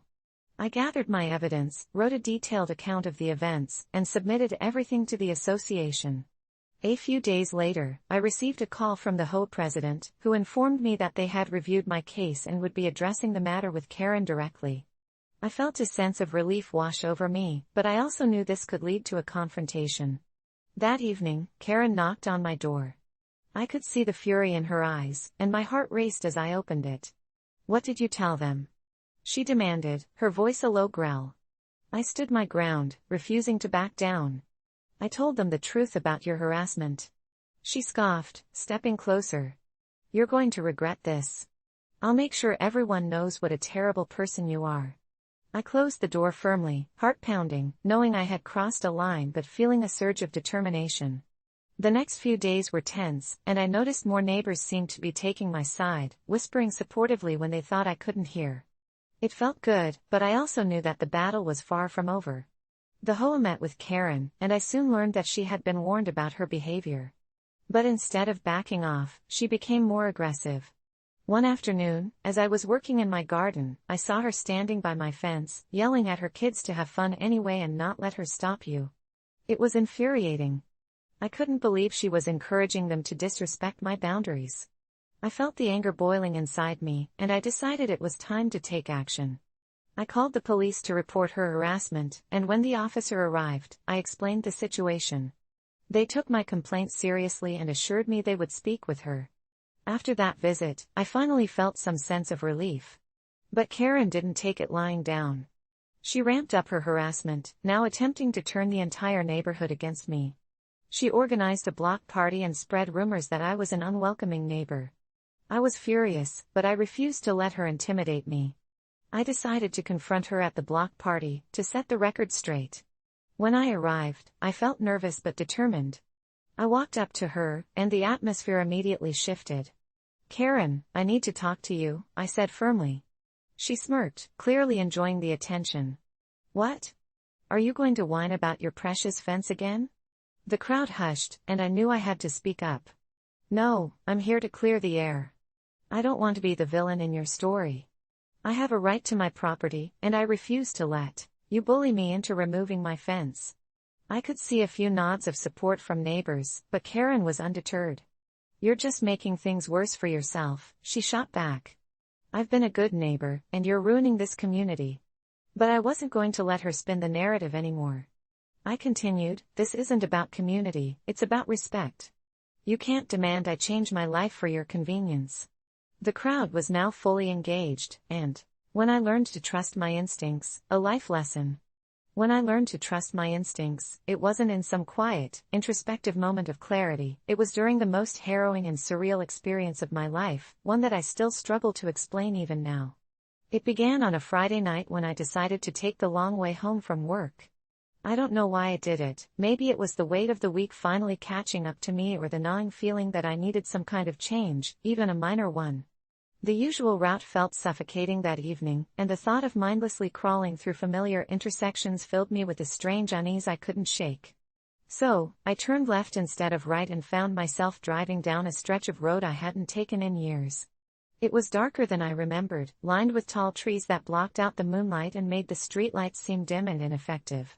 My headlights cut through the gloom, and the rhythmic hum of the tires on the pavement was oddly soothing at first. I rolled down the window, letting the crisp night air wash over me, and for a brief moment, I felt lighter, like I'd made the right choice. But then, about 10 minutes into my detour, I noticed something strange: a car behind me, keeping pace. It wasn't unusual to have someone driving in the same direction, but something about the way this car moved set my nerves on edge. It wasn't just following, it was mimicking. If I sped up, it sped up. If I slowed down, it did the same. I told myself I was being paranoid, that it was just a coincidence, but the longer it went on, the harder it became to dismiss the sinking feeling in my gut. That's when the first real warning bell went off in my head, a voice, quiet but insistent, telling me to turn off the road, to see if the car would follow. I ignored it at first, rationalizing that I didn't want to overreact. But the voice grew louder, more urgent, until I finally gave in and took an abrupt right turn onto a side street. The car followed. My heart rate spiked, and a cold sweat broke out on the back of my neck. I tried to convince myself it was nothing, that I was reading too much into it. But every instinct in my body was screaming at me now, telling me this wasn't normal. I drove for another block, my mind racing, and then made another sudden turn, this time onto a narrow residential street. The car stayed right behind me. My hands gripped the steering wheel so tightly that my knuckles turned white. The neighborhood was eerily quiet, the kind of place where people locked their doors early and turned off their porch lights by 9. There was no one outside, no one to witness what was happening. I scanned the houses as I drove, searching for anything that might offer me some kind of refuge, a lit window, an open garage, anything. But it was as if the entire world had gone to sleep, leaving me alone with my rising panic. That's when I spotted the park. It was small and unassuming, just a patch of grass with a few benches and a playground, but it was well lit, and for some reason, it felt like a lifeline. I veered into the parking lot and pulled into a space, shutting off my engine and sitting there, heart pounding, as I watched the car glide to a stop at the lot's entrance. It didn't pull in. It just sat there, its headlights cutting through the dark, glaring at me like a predator sizing up its prey. Every fiber of my being was telling me to stay put, to not get out of the car, but then the voice in my head, the same one that had urged me to take the detour, to test if I was being followed, said something I didn't expect: run. It didn't make sense. I was safer in the car, wasn't I? But the voice didn't waver, and neither did the feeling in my gut. So, against all logic, I grabbed my phone and my keys and bolted from the car, sprinting across the park toward the far side where the houses were closer together. I didn't look back. I couldn't. I just ran, my breath coming in ragged gasps, my legs pumping harder than they had in years. When I reached the edge of the park, I ducked behind a row of bushes and crouched there, trying to catch my breath. That's when I heard it, the sound of footsteps crunching on gravel, slow and deliberate. Someone had gotten out of the car. My chest tightened, and I clamped a hand over my mouth to stifle the sound of my breathing. The footsteps grew louder, closer, until they were just on the other side of the bushes. I could see the shadow of a figure, tall and imposing, illuminated by the park's lights. My heart felt like it was going to explode, but I stayed perfectly still, praying they wouldn't find me. And then, just as suddenly as the footsteps had appeared, they started to fade. I waited until I was sure they were gone, then crept out from my hiding spot and made a mad dash to the nearest house with a porch light on.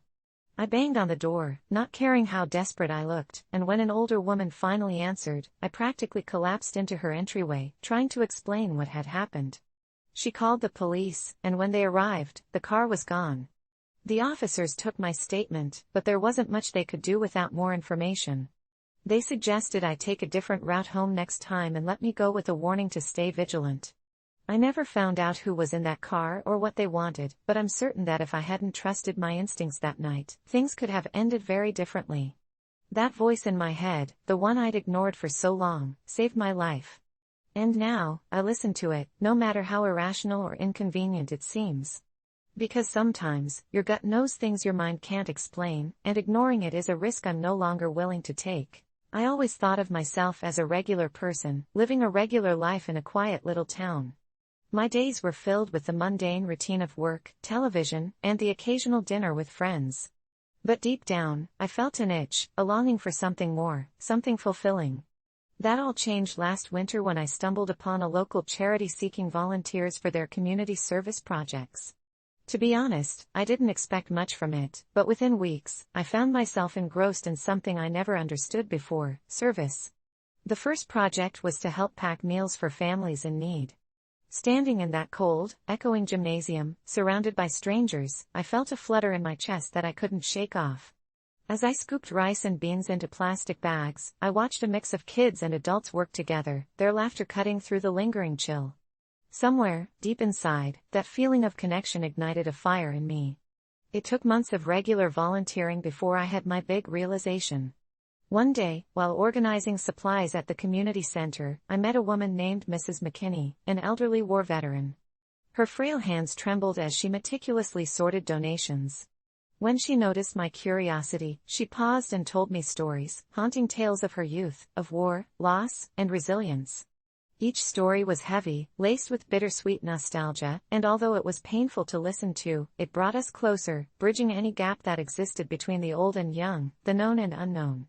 I was transfixed, hanging on to every word she spoke, not only for the tales but for the wisdom behind them. She taught me that purpose can be found in the simplest of actions, and from that moment, a deep desire to serve blossomed in me. It became my mission. I ended up spearheading a project to build a community garden at the center, intended to provide fresh produce for people in need and create a common ground for neighbors to meet. The garden became a symbol of connection, a place where people would gather, share stories, laughter, and even tears. As I watched the garden grow, so did my sense of fulfillment and belonging. One evening, exhausted yet euphoric from a long day of digging and planting, I returned home and collapsed on my bed, surrendering to the long hours. Suddenly, my phone buzzed. It was a message from a number I didn't recognize. "I need to talk. It's important." Intrigued and slightly unnerved, I shot back a quick response asking who it was. The reply came fast: "Someone special." The hairs on my neck stood up. It was odd yet intriguing. I found myself pacing in my room, heart racing. My fingers hovered over my phone. But as minutes turned into an hour without a reply, I let it go, convincing myself it was just one of those weird glitchy moments. The following morning, I woke up to the news that Mrs. McKinney had passed away in the night. She hadn't looked well at our last meeting, and I'd worried about her, but hearing the news hit me like a freight train.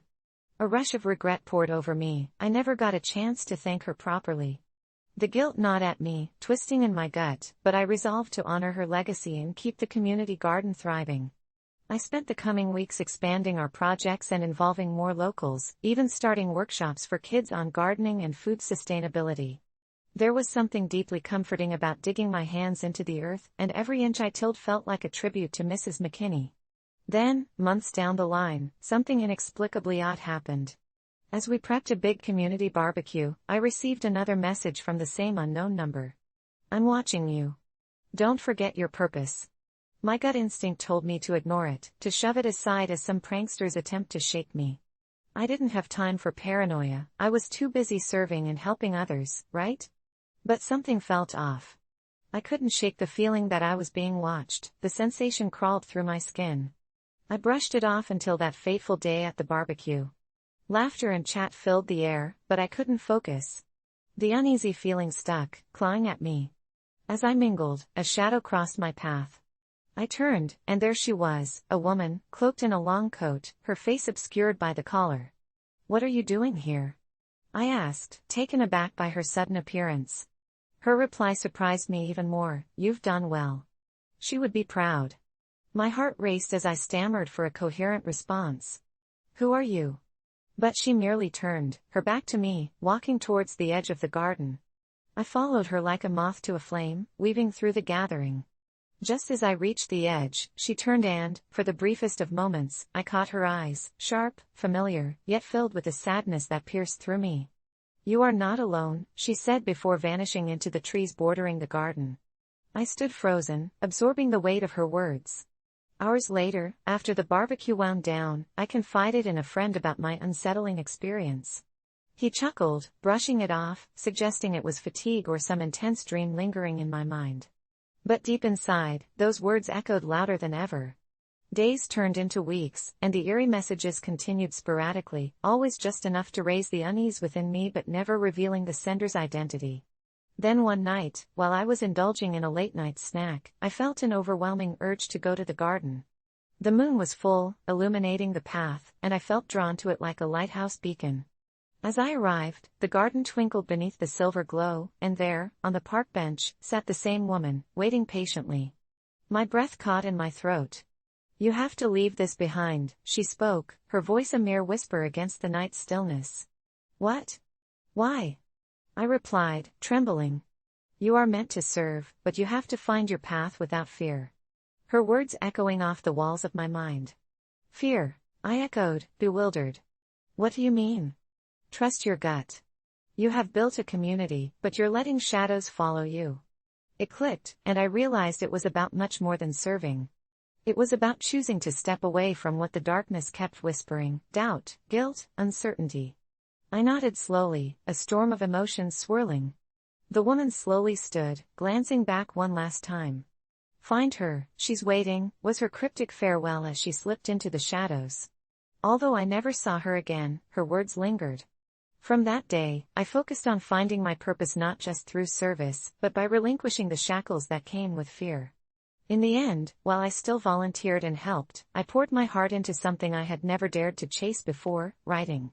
Inspired by those I had met, I began to share stories of service and kindness, hoping to inspire others as Mrs. McKinney had inspired me. My hopes soared as words flowed freely, transforming into a collection of tales that nurtured my spirit.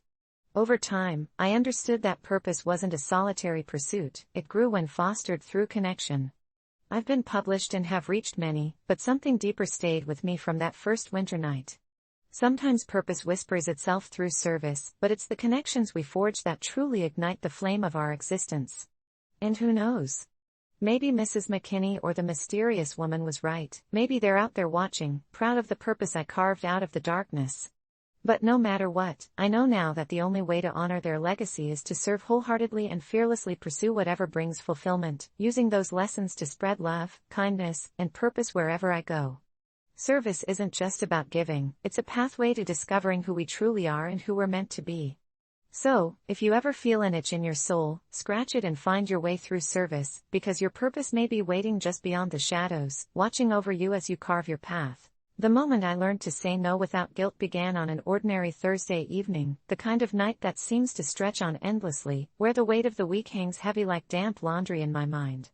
I'd been sitting in my cluttered living room, surrounded by the remnants of a life that once felt vibrant but now seemed suffocating under the pressure of endless obligations and social expectations. My phone buzzed incessantly on the coffee table, a beacon calling me back into the gravitational pull of other people's demands. A message popped up from Jenny, my coworker, asking if I could cover her shift that Friday. My gut twisted at the thought of working late again. I had plans, you know? Plans that were supposed to be sacred. But I felt the familiar twinge of guilt creeping in, like a slick snake coiling around my conscience, squeezing until I could barely breathe. I replied with a feeble "I'll think about it," but deep down I knew what that meant. I was going to say yes. The following morning, I dragged myself into work, my heart heavy with the realization that I had agreed to juggle more than I could handle. I had always been the accommodating one, the yes person who believed that putting others first was the noble thing to do. But that day, something strange happened. As I sat in the staff break room, caffeine coursing through my veins like a dark cloud, I overheard two colleagues chatting animatedly about a book club they were starting, one that met every Thursday evening. My stomach lurched with a mix of envy and longing. How had I not heard about this before?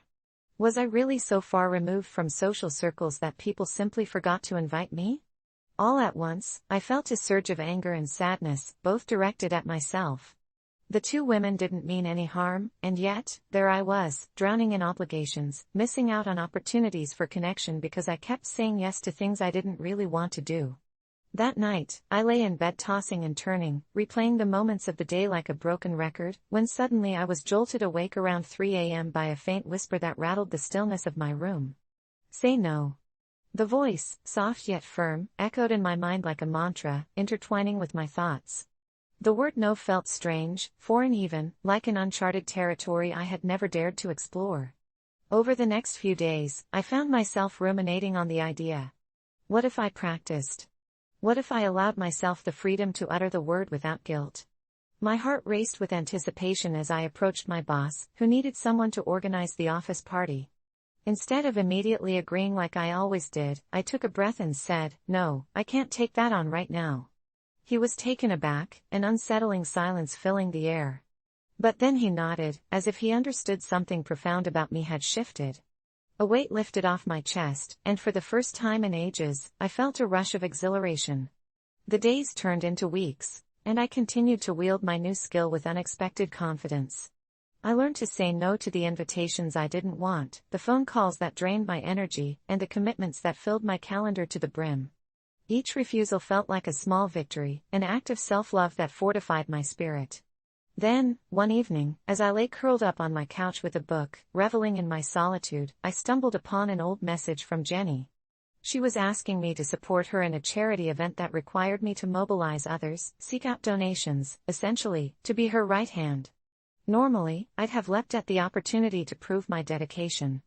But, after a moment's hesitation, I typed a reply, "No, I can't do it." I pressed send with a mix of trepidation and triumph. For once, I prioritized my own needs over the expectations of others. But not everything changed as the days passed. There was a sinister undertow to my newfound empowerment, something I couldn't shake off. People started to view me differently, as if I had betrayed an unwritten code of support that had kept our social circles intact. With every refusal, I could sense the whispers behind my back, the sideways glances transformed into thinly veiled judgment. I felt the air grow colder in the break room, the laughter of coworkers diminishing whenever I entered. It unsettled me, yet there was a dark part of me that almost reveled in the newfound distance between myself and those who had once relied on me too heavily. But what began as liberation morphed into a loneliness I hadn't anticipated. One Friday afternoon, while I was at a local cafe, the door jingled as a group of my former friends walked in. They were laughing, vibrant, and, most notably, missing me. I watched as they settled into a booth, their smiles radiating warmth. My heart ached, a soft tug of regret pulling at me. I had liberated myself, but it had cost me a certain intimacy that felt irretrievable. Gathering my courage, I stood and made my way toward them, attempting to bridge the gap my nose had created. "Hey. Mind if I join you?" I asked, forcing a smile. Their chatter paused, and I felt their eyes scrutinizing me. One of them raised an eyebrow, and they exchanged glances that all but screamed exclusion. "Oh, sorry. We're just catching up. Maybe another time?" The words hit me harder than any rejection ever had, cutting through the lingering remnants of confidence I'd carried since asserting myself. I felt my cheeks flush, stammering out some half-hearted excuse as I backed away, making a fast retreat back to the cafe counter. I bought an overpriced pastry, the flavors bittersweet as they settled heavily in my stomach. The whispers of cruel laughter echoed in my mind, leaving me wondering if I had overstepped some invisible boundary. That night, I didn't sleep. I paced my dark apartment, feeling trapped between the rigid chains of guilt and the liberating yet isolating power of refusal. I was beginning to understand that saying no without guilt wasn't merely about decision-making, it was a delicate dance with consequences I had yet to fully grasp. My thoughts spiraled into paranoia, tainted by a creeping suspicion that my once spacious world was rapidly closing in around me. Days turned to weeks again, and those whispers seemed to gain volume, swirling in the corners of my mind until I couldn't tell what was real anymore. Friends I hadn't alienated began to pull away, a series of texts went unanswered, and soon, I found myself stifling the urge to shake the ghosts of my old self to wakefulness. Then one evening, I found myself having dinner alone at a quiet corner table in a dimly lit restaurant, half-heartedly scrolling through my phone, wondering who might respond to my messages from last week, anything to break the deafening silence that enveloped me. As I sat there, a shadow fell over my table. I looked up slowly, meat fork poised midair, only to find Jenny staring down at me, her gaze piercing and intent. "We need to talk," she said flatly, urgency dripping from every word. I froze, heart pounding at the thought of engaging in a confrontation about my refusals. "I can't believe how you've acted. We used to be close, but now it's like you're a ghost. Do you even care?" Her words stung like icy daggers, cutting into my increasingly fragile confidence. I wanted to defend myself, to explain, to rationalize my newfound stance. Instead, I felt my voice slip away like sand between my fingers. "I needed space," I managed, but it sounded weak even to my own ears. "Space is one thing," she shot back, "but isolation? That's a different story altogether."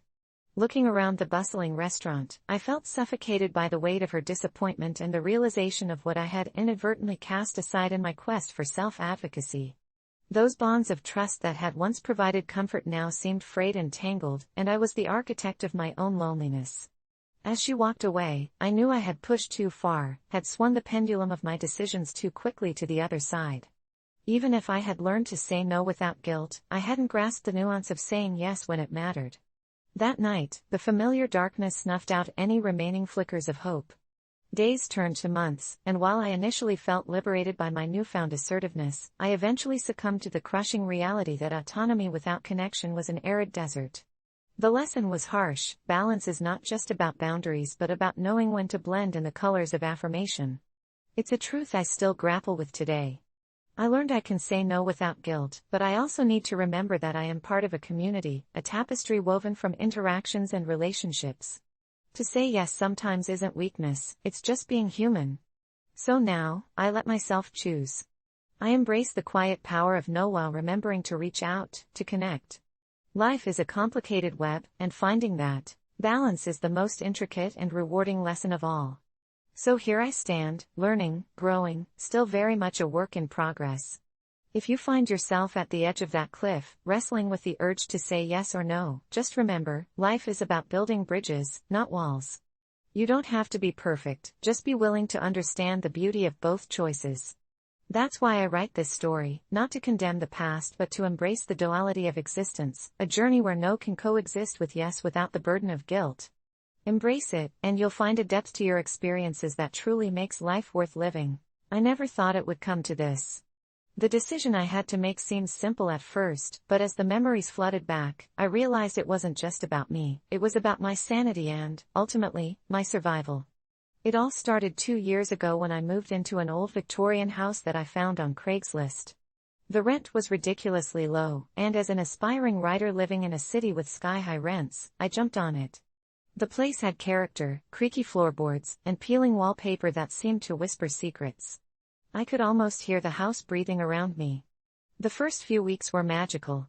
I set up my writing nook in the attic with a view of the sprawling trees in the backyard and spent hours tapping away at my keyboard, crafting stories in a quiet haven.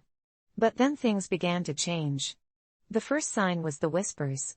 They started as soft murmurs, barely audible. I brushed them off as my imagination running wild, fueled by isolation and the creative process. But then the whispers grew louder, almost urgent. Sometimes I would catch a phrase or two, something like, "help us" or "get out." I thought I was losing my mind, yet a part of me couldn't dismiss it. I became obsessed, trying to decipher the source. Was it the house? Something otherworldly trapped within these walls? As I spent more time there, my mind began to fray. I stopped sleeping, kept my laptop open late into the night, working, searching, listening. Friends noticed my absence, but I brushed off their concerns, too wrapped up in my research and writing. Then one night, the whispers turned into screams. I remember sitting in that dimly lit attic, my fingers frozen over the keys as if paralyzed by the noise. The walls seemed to rattle, and I could feel someone, watching me. I ran downstairs, heart pounding, and every shadow felt alive.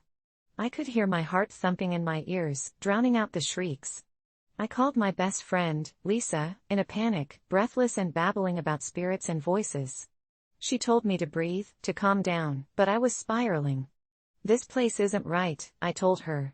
She suggested I take a break, get out of there for a few days. I half-heartedly agreed but knew I wouldn't leave. The whispers had turned into a twisted addiction. I needed to solve the mystery. As the days turned to weeks, I found myself digging into the history of the house. I learned it had been built in the early 1900s and had a track record of strange occurrences. I found newspaper clippings about disappearances connected to the house, tragic events that sent shivers down my spine. A family mysteriously vanished in the 1920s, a young girl was found dead in the attic only a few years later, and then there were rumors of a dark figure seen at night, lurking in the shadows. The more I uncovered, the more frantic my writing became, pages filled with fragmented thoughts and theories. I felt like I was unraveling, lost in a web of fear and curiosity. Then came the night that shattered my grip on reality completely. It was a Friday, and I'd been up for almost 3 days straight, fueled by coffee and panic. I was preparing a pot of coffee when I heard it again, clearer this time, a child's voice. "Help me!" Echoing through the hallway, shattering the silence like glass. I dropped the coffee pot, shattering it against the floor, but I barely noticed. I turned my head toward the voice, and my breath caught in my throat. The attic door was ajar, a dark silhouette just beyond it. Something was inside, something that shouldn't be there. I crept closer, compelled, driven by that sinister curiosity. I pushed the door open, but all I found was darkness. The voice faded into a haunting giggle that sent shivers through me. "Help me," it echoed again, but this time, it felt more sinister, like a trap luring me in. I turned on my heels, racing down the stairs, but as I reached the bottom, the air became thick and suffocating. The shadows danced, contorting, reaching out as if trying to pull me back. I barely made it outside, sucking in the cool night air, trying to ground myself. I stumbled forward, desperate to escape, but the house loomed like a giant, clawing at my sanity. I felt a sudden wave of numbness. The ground beneath me shifted, and I collapsed, gasping for breath. It was at that moment I knew I couldn't stay in that house any longer. I had let my obsession consume me, and it turned into a nightmare. I called Lisa again, shaking and sobbing, recounting every horrific detail. "I have to leave," I said, my voice trembling. "I can't stay a minute longer. I need your help." Lisa came over immediately, and together, we packed up my life, my books, my laptop, and anything I deemed essential. But as we moved faster, I began to feel that familiar pull of the Victorian house. The walls groaned in a way that felt almost human, as if they were begging me not to go. But I stood my ground and slipped away into the night, the moonlight guiding our path as we left that haunted place. A few months have passed since that night, and as I sit here in a much smaller, brighter apartment, I occasionally find myself glancing back at the house in my mind. It looms there, but I try not to dwell on it. Writing has gotten easier again, and I've started to reclaim my sanity. But I know it wasn't just a house, I had become trapped within its history, its whispers, its overwhelming despair. One day, I might go back, but for now, I've made a tough decision for my well-being, and sometimes letting go is the bravest thing you can do. So if you ever find a place that seems like too good a deal, just remember to listen to the whispers and trust your instincts. Some decisions aren't just tough, they might be the only thing that saves you. How I ended up in a love triangle, a complicated situation. I never thought I'd find myself in a love triangle. It always seemed like something that happened in movies, to people who weren't quite real. But somehow, I ended up caught in one, and it completely wrecked my life in ways I never could have imagined. It all started when I met Aiden. He was everything I'd ever wanted in a person, smart, charming, funny, and, most importantly, he seemed to really see me. I'd been single for a while, trying to focus on my career, but Aiden made me feel like I was the only person in the room when he looked at me. We started seeing each other casually at first, just grabbing coffee and talking about everything and nothing. He was a little mysterious, but that only intrigued me more.